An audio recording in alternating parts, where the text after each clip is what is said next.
નમસ્કાર દોસ્તો, જય હિન્દ. અને દોસ્તો, નગરપાલિકાની અંદર એક ભરતી જે છે એ આવી છે. અને આ નગરપાલિકા એટલે કઈ? કારણ કે નગરપાલિકામાં જુનિયર ક્લાર્ક અને બીજી અલગ અલગ પોસ્ટ ઉપર ભરતી આવતી હોય તો કઈ રીતે આવશે, શું આવશે?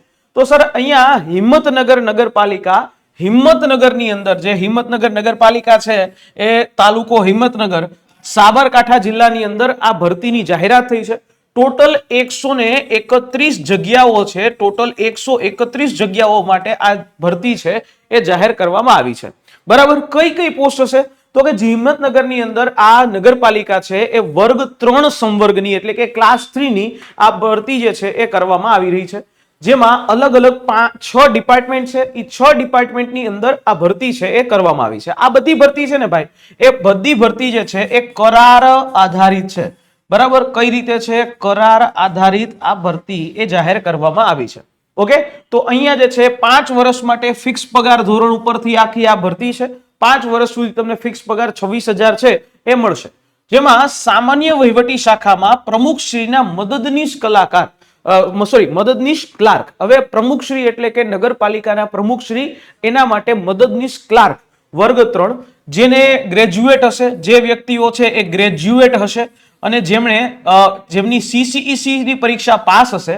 એક વ્યક્તિ જે છે એસટી કેટેગરીનો હોવો જોઈએ, એટલે કે જે વ્યક્તિ એસટી કેટેગરીમાંથી છે અને પ્રમુખશ્રીના ક્લાર્ક તરીકેની કામગીરી કરવાની રહેશે.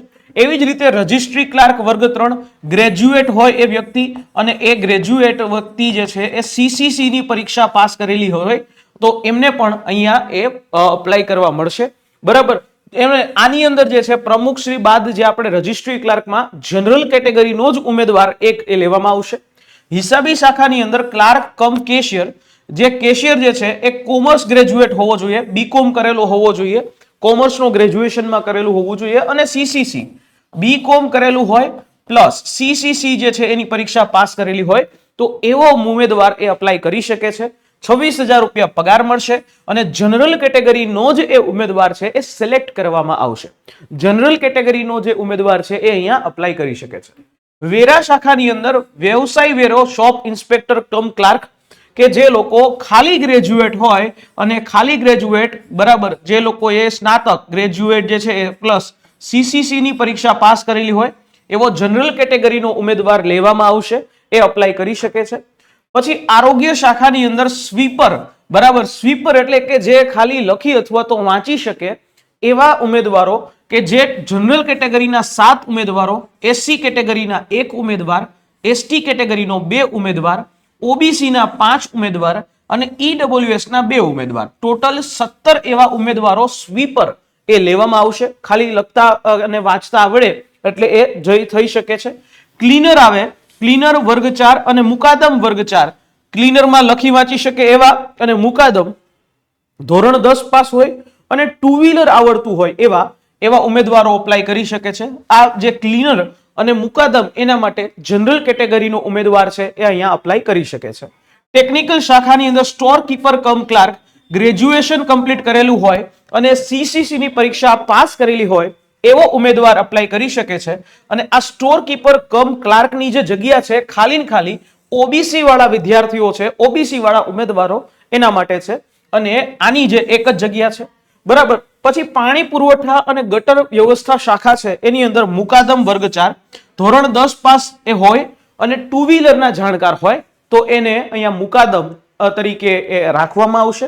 મુકાદમનો જે પગાર છે દર મહિને 5 વર્ષ સુધી એને 21,100 રૂપિયા મળશે અને જેની મુકાદમની અંદર જે OBC કેટેગરીનો ઉમેદવાર લેવામાં આવશે. તો આવી રીતે જોવા જાવ તો ટોટલ જે છે એ અલગ અલગ પોસ્ટ ઉપર જે છે એ અહીંયા ભરતી જે છે એ થશે. વર્ગ 3 અને વર્ગ 4 આ બેયની થઈને 131 જગ્યાઓ આ જે નોટિફિકેશન જાહેર કરે છે 131 જગ્યાઓ માટે. અને આની અંદર એજ લિમિટની જો વાત કરીએ તો એજ લિમિટ જે છે એ 18 વર્ષથી લઈ અને 36 વર્ષ સુધીની એજ લિમિટ છે એ રાખવામાં આવેલી છે. અને બાકી જે લોકો છે અનામત કેટેગરી વાળા છે એ બધાને વય મર્યાદાની અંદર છૂટછાટ છે એ આપવામાં આવતી હોય છે. બરાબર છે. એટલે છૂટછાટ એ 36 પ્લસ માં થાય, 5 વર્ષ 36 પ્લસ જે છે એ થાય SC ST ને. બરાબર. એ રીતે છૂટછાટો છે એ અહીંયા મળવા પાત્ર રહેશે. ઓકે, તો આ પ્રકારની છૂટછાટ છે એ મળવા પાત્ર રહેશે. બીજી વાત કે જેમણા લોકોએ બરાબર, ધારો કે તમારી પાસે અત્યારે હાલમાં સીસીસી ની પરીક્ષા પાસ કરેલી નથી, તો જે લોકો અપ્લાય કરે છે એને નેક્સ્ટ 6 મહિનાની અંદર સીસીસી ની પરીક્ષા જે છે એ 6 મહિનામાં પાસ કરી લેવાની રહેશે. નિમણૂક મળે તો એના પછી 6 મહિનાની અંદર તમારે એ સીસીસી ની પરીક્ષા પાસ કરી લેશો તો ચાલશે. બીજી વાત કી છે કે આ જે ભરતી છે એ 5 વર્ષના કરાર આધારિત ભરતી છે. 5 વર્ષ તમારો અજમાયશી તરીકે એ જોવામાં આવશે અને પછી તમને અહીંયા કાયમી છે એ કરી શકશે. નગરપાલિકાની આ ભરતી, હિંમતનગરની નગરપાલિકા આ ભરતી છે જેમાં તમે અપ્લાય પણ કરી શકો છો. બરાબર, આની અંદર જે છે એ તમારે ખાસ કે ભાઈ ઉમેદવાર જે પણ છે, જે બિન અનામત વર્ગનો ઉમેદવાર છે એને જે ફી ભરવા રજીસ્ટ્રેશન કરવું પડશે. 300 રૂપિયાનો ડિમાન્ડ ડ્રાફ્ટથી રજીસ્ટ્રેશન કરવાનું રહેશે. અને આ જે આખી એક પ્રક્રિયા છે એ પ્રક્રિયાની અંદર ફોર્મ કેવી રીતે ભરવું એના ઉપર જો તમારે માહિતી જોતી હોય તો એના ઉપર એક આખી અલગથી સેપરેટલી હું વિડીયો બનાવી દઈશ, તો તમે નીચે કોમેન્ટ બોક્સમાં ફોર્મ ફિલિંગ કરીને લખી શકો છો, જેથી કરીને અમને ખબર પડે કે ભાઈ અહીંયા જે છે તમારે ફોર્મ જે છે ફિલઅપ માટે પણ વિડીયો જોઈએ છીએ. તો દોસ્તો, તમારા નોલેજ માટે કે આ આખી જે અરજી જે છે એ આ રીતે તમારે આવી છે અને હિંમતનગરની નગરપાલિકા અંતર્ગત આ ભરતી છે આવી છે. આજુબાજુના વિદ્યાર્થીઓ અને જે નોકરી ઈચ્છુક યુવાનો છે એ ચોક્કસથી અહીંયા અપ્લાય કરી શકે છે. તો આવી નવી ભરતી વિષયક અપડેટ છે જાણવા માટે અમારી આ યુટ્યુબ ચેનલને સબસ્ક્રાઇબ કરી લેજો. સાથે સાથે અમારી જે છે ટેલિગ્રામ ચેનલ છે એને જોઈન કરી લેજો. અને હા, આ વિડીયો તમારા લાગતા વળગતાઓ સુધી એ પહોંચાડવાની જવાબદારી તમારી છે. મળીએ નેક્સ્ટ સેશનમાં. જય હિન્દ, જય ભારત.